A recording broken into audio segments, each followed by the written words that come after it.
A little backstory.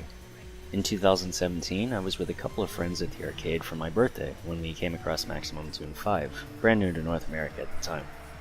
I only ever had a passing interest in Wangan Midnight since, they drive in a straight line, but found myself incredibly entertained by what would go on to be one of my favorite racing games. It's quick-paced, loud, and very fun. As a result, I started looking into whether or not there had been games on home consoles, and found a few. Even if it was an older version, it still looked like it would be a good time. Straight to the point though, for those unaware, such as myself back then, Wangan Midnight R is a port of an arcade game, but that game is not Maximum Tune.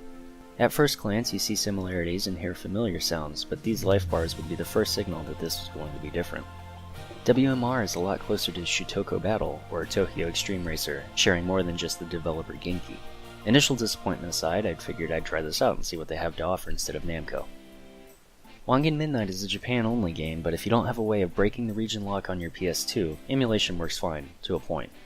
If you have patience, and just about any steering wheel, you can get those working with some tweaking.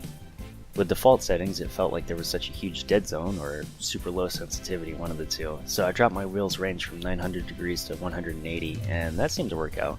I also noticed that in some races, using the wheel plug-in slowed down the game to around 90% speed, which isn't a deal breaker, but something to keep in mind. Handling in this game is a little rough, but you can get used to it. Every car is heavy and will carry momentum when you turn, though turning itself can be a little bit of a handful.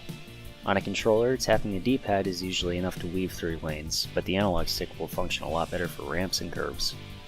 There's not a huge selection of cars, but the standard JDM fare is present. A couple of RX-7s, Nissans, Supra, the actual important ones, some Evos, Imprezas, and the one RUF, though character-specific cars can be unlocked. You can choose your car color and get a custom little license plate with 3 characters. Bastards. The music was worked on by Yuzo Koshiro, which instantly should hype you up, but like the rest of the game, get all notions of Maximum Tune out of your mind. That said, some of the tracks are pretty alright. The game has the usual assortment of modes: arcade scenario, mission mode, which functions as your story, and time attack. There's even an option for multiplayer, but you have to system link consoles and both have a copy of the game in order to get it working. No split screen. Time attack functions as you'd expect it to. You select car, route, and time of night. Unfortunately, traffic is still enabled, so you'll have to do your best to maneuver around vehicles while still aiming for the fastest times. I guess it's good practice, but it'd be nice if there was an option to remove them. Arcade scenario is the arcade mode. You have the same options as time attack, but are placed on a route where you challenge racers to short sprints. When you're in a race, go fast and finish in first, either by waiting out the timer or getting their life bars down to 0. Draining their willpower can also be achieved either by gaining significant advantage or by having them crash into things, such as your own rear end. Blocking is important in all racing games, but here it is huge, and will transfer plenty of momentum from the person behind into the person ahead. If you mess up on a corner and lose speed, a good idea is to position yourself right in their line and take a hit to boost you back up.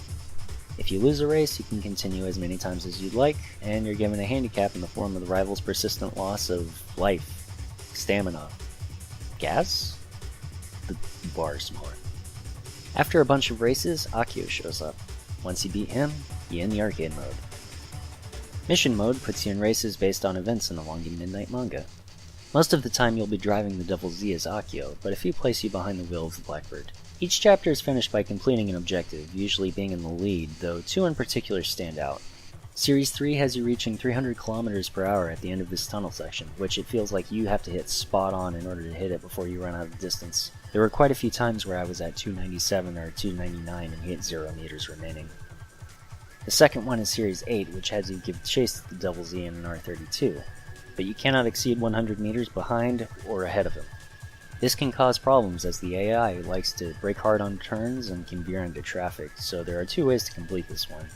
Either remain behind Z to keep an eye on him until you can overtake him in the end, or get in front of him and just block every opportunity he tries to pass but always slow down with him. The finale, Series 10, is nice. Just gunning it as hard as possible and passing Blackbird when you can. Once you clear everything, you open up the option to play as the other characters in each chapter, which unlocks their cars in the other modes upon completion.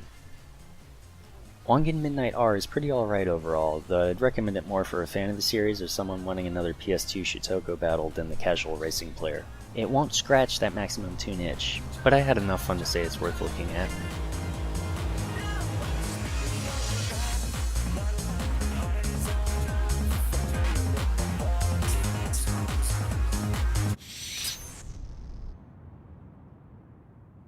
Thank you for watching.